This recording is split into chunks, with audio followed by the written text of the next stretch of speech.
Bonjour. Têtu comme un âne. C'est un peu tiré par les cheveux, mais l'âne, dans le cas qui m'intéresse aujourd'hui, s'appelle Hannah, la première épouse d'un homme appelé Elkana, dont la Bible nous donne non seulement la généalogie, mais aussi l'endroit précis où il habitait. C'est dire l'importance qu'il lui a accordée. Mais sans Hannah qui a donné naissance à Samuel, l'histoire de l'humanité aurait été bien différente.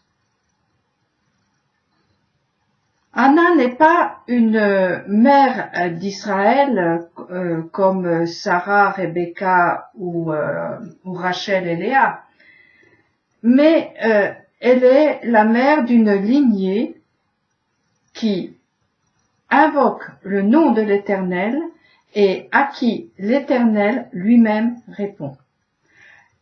Pour affirmer cela, je me réfère à un verset du psaume 99. Il est dit « Moïse et Aaron étaient parmi ses prêtres et Samuel parmi ceux qui invoquaient son nom. Ils criaient vers l'Éternel et il leur répondait. » Vous allez tout de suite comprendre où je veux en venir à travers le célèbre texte d'Ésaïe au chapitre 56. Écoutez, tout y est dit. Les fils de l'étranger qui s'agrègent à l'Éternel, se vouant à son culte, aimant son nom, et devenant pour lui des serviteurs, tous ceux qui observent le sabbat et ne le profanent point, qui persévèrent dans mon alliance, je les amènerai sur ma montagne, sur ma sainte montagne, je les comblerai de joie dans ma maison de prière, leurs holocaustes et autres sacrifices seront les bienvenus sur mon autel. Car ma maison sera dénommée maison des prières pour toutes les nations. Hannah n'a cessé de prier jusqu'à ce qu'elle ait un fils et, en reconnaissance, elle a voulu qu'il soit instruit auprès du grand prêtre, témoin autrefois de sa détresse, mais sans toutefois l'aider. Ce gamin, qui s'appelle Samuel, ne laissait tomber à terre aucune parole de l'Éternel. Il est devenu le prophète qui a nommé et oint les rois d'Israël. Entre autres, David, le chantre du nom qui libère des limites. Quelque part, Hannah a ouvert les portes de la maison de prière pour toutes les nations, car elle n'a pas cédé à la facilité. Elle avait une volonté de fer ou une tête dure. Des larmes ont jailli, comme l'eau du rocher sous un ciel de plomb. Son désir de donner la vie était plus fort que les barrages naturels que sont toutes les stérilités. Avec la naissance de Samuel, les portes d'airain fermées pour les nations ont cédé. Et l'Éternel s'est laissé accrocher par les étrangers qui aiment son nom de 4 consonnes sans voyelles connues depuis la destruction du temple de Jérusalem. Ce nom est appelé le tétragramme. Hannah, la mère de Samuel. La mère de Moïse, la sœur de Moïse, Myriam, et la fille de Pharaon, la mère adoptive de Moïse, voilà 4 femmes, pour ne citer qu'elles, qui ont été des coques protectrices d'un fruit porteur d'avenir. Plus dures que la pierre, plus solides que les tempêtes, leurs actions nous permettent aujourd'hui d'espérer voir le bout des tunnels. elles ont porté dans leur sein les germes d'une nouvelle humanité qui était près de mourir. Les fils d'une fille de Lévi, Moïse et Aaron, ont été les instruments de l'Éternel pour sortir le peuple des griffes de l'esclavage et de l'assimilation. Le fils de Hana, Samuel, a lutté contre la corruption qui sévissait dans le temple et puis dans les palais. David dit d'eux, Moïse et Aaron étaient parmi ses prêtres et Samuel parmi ceux qui invoquaient son nom. Il criait vers l'Éternel et il leur répondait. Plus têtues que des ânes, plus fortes que l'adversité, les mères courage changent l'histoire. Sans Hana, Myriam, Sarah, Rebecca, Déborah, Esther et beaucoup d'autres, tout aurait pu basculer dans le chaos. Oui, les femmes sont mères de toute vie si elles vont courageusement à contre-courant de leur environnement. Celles qui laissent jaillir leur désir de vie et réveillent leur volonté d'avenir trouveront des hommes pour les soutenir et les encourager. Il n'y a qu'à me voir. Un proverbe populaire dit « Ce que femme veut, Dieu le veut ». La réalité semble souvent confirmer cette formule langagère. Plusieurs fois, les récits bibliques mettent en scène des ânes ou ânesses à prendre, à chercher, à rechercher, et puis, en chemin, des rencontres miraculeuses se font. Qu'est-ce que cela peut bien signifier? Que faut-il comprendre?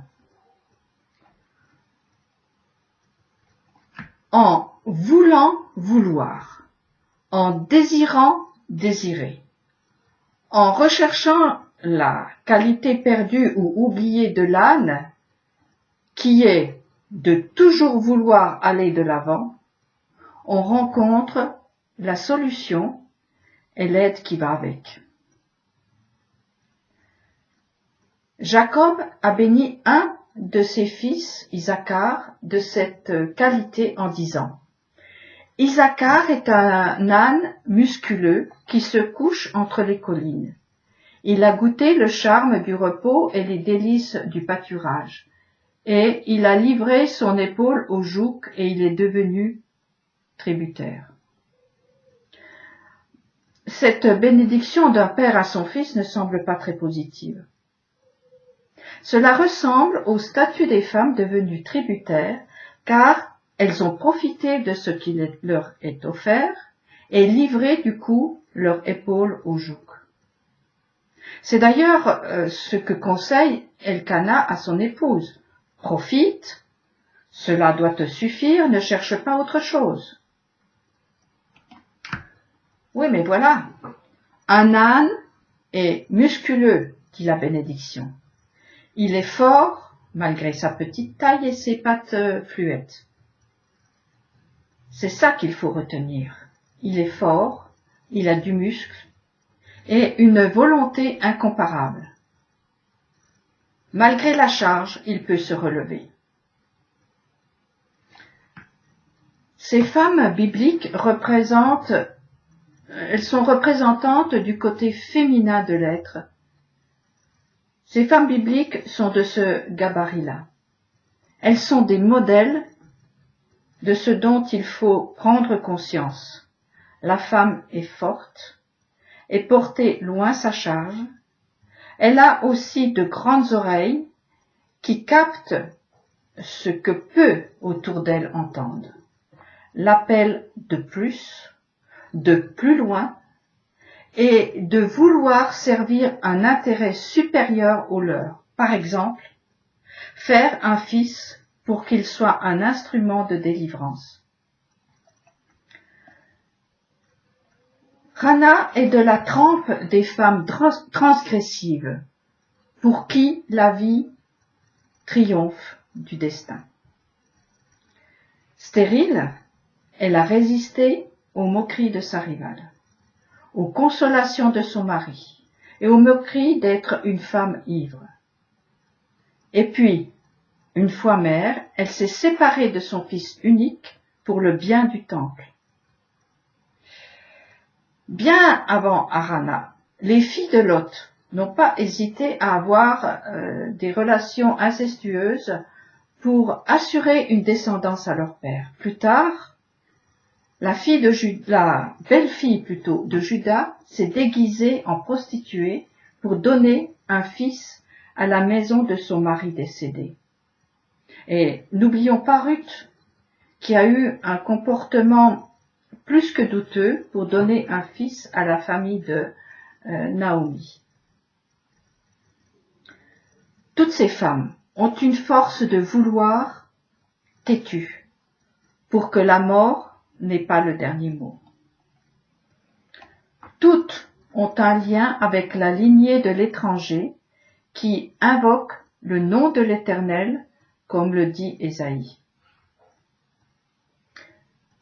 Samuel est le prophète de cette humanité des temps messianiques. Zacharie le prophète dit : Réjouis-toi, fort, fille de Sion, jubile, fille de Jérusalem. Voici que ton roi vient à toi, juste et victorieux, humble, monté sur un âne, sur le petit de l'ânesse. Ce sont les têtes dures qui arrivent au bout de leur désir. J'ai parlé des femmes, mais je pourrais dire la même chose pour tout un peuple appelé Israël. Le jouteur, vainqueur des forces célestes et terrestres. Les hommes ou les femmes qui ont reçu la bénédiction d'Isaacar n'ont pas des têtes à porter les chapeaux, comme des boucs émissaires, des victimes perpétuelles, mais porter des couronnes. Ces femmes et ces hommes de tête sont porteurs des temps espérés par les fils de l'Adam réparé. Têtus comme des ânes, ils ne se soumettent pas au destin, au qu'en dira-t-on, ni à une vie dorée, mais stérile.